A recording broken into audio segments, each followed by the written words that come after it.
कि नेता लोग के पास दौड़ दौड़ के जो हम लोग थक गए। अभी आज प्रमुख साहब आए हुए, तो प्रमुख साहब आश्वासन दिए हुए हैं। आज़ादी के बाद से अभी तक बहुत एमपी हुए, बहुत विधायक हुए, बहुत जिला पार्षद हुए, लेकिन आज तक धर्मकांटा से लेकर और जमाल साहब के पेट्रोल पंप तक किसी भी प्रतिनिधि को, बजिला तक किसी भी प्रतिनिधि को इस सड़क का ख्याल नहीं आया।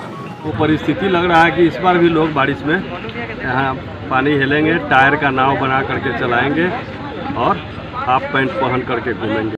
इस न्यूज़ के प्रायोजक हैं अफजल फर्नीचर। मानसून का दस्तक शुरू होने से पहले जल जमाव वाले इलाकों में लोगों की चिंता बढ़नी शुरू हो गई है।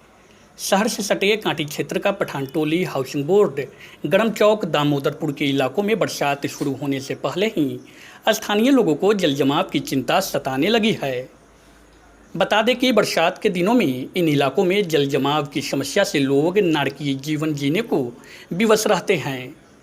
पिछले वर्षों की बात करें तो बारिश के दिनों में घर से निकलना और सड़क पर चलना दुश्वार हो गया था।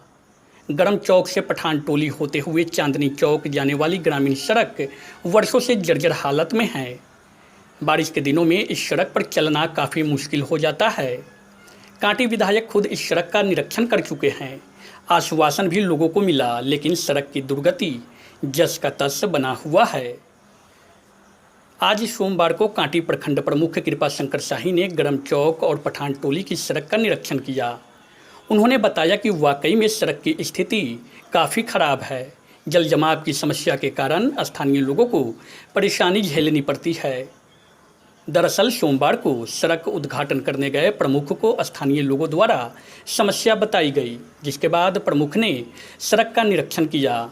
समाज सेवी स्थानीय ग्रामीण कमलेश कांत गिरी ने बताया कि इस सड़क की हालत काफ़ी खराब है। जल जमाव के कारण हजारों की आबादी प्रभावित होती रहती है। कई बार स्थानीय लोगों के सहयोग और खुद के निजी कोष से इस सड़क पर राविश डलवाने का काम किया गया है।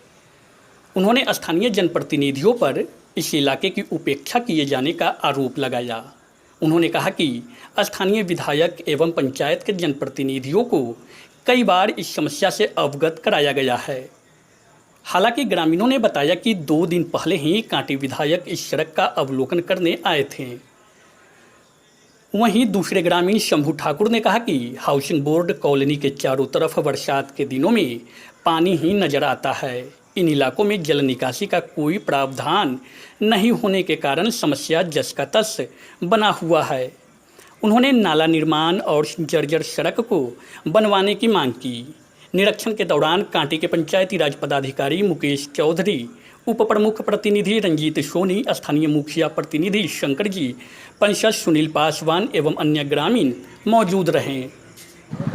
जहाँ तक सड़क की बात है, आप लोग तो दिन रात यहाँ पर घूमते हैं। हाउसिंग बोर्ड से लेके और धर्मकांटा तक वो जर्जर स्थिति है। 2 बार इसका टेंडर हुआ, लेकिन अभी तक जो है सड़क नहीं बन पाया। अभी फिर जो है पेपर में आ गया और टेंडर ही आ गया है। इसके लिए हम लोग प्रमुख साहब को बोले हैं कि आप ऊंचे स्तर से बात करके, एक्जीक्यूटिव से बात करके और जितना जल्दी हो इस सड़क का निर्माण कराया जाए। सड़क निर्माण हो जाने से यहाँ के बच्चे, महिलाएं और आवाम को डिस्पोजल ले लिए बहुत सुकून मिलेगा और बहुत आसान हो जाएगा। जो कितने वर्षों से इस समस्या को झेल रहे हैं, जल जमाव की समस्या? आज़ादी के बाद से अभी तक बहुत एमपी हुए, बहुत विधायक हुए, बहुत जिला पार्षद हुए, लेकिन आज तक धर्मकांटा से लेकर और जमाल साहब के पेट्रोल पंप तक किसी भी प्रतिनिधि को, बजिला तक किसी भी प्रतिनिधि को इस सड़क का ख्याल नहीं आया, जिसका यहाँ के पब्लिक लोग भुगत रहे हैं। अच्छा, एक सड़क जो हाउसिंग कॉलोनी की भी तो सड़क जो जाती है, जो रास्ता राष्ट्रीय राजमार्ग को जोड़ता है, उस सड़क की भी स्थिति जर्जर है और ग्रामीणों के प्रयास से कई बार खुद स्वेच्छा दान दे करके भरा भी गया है।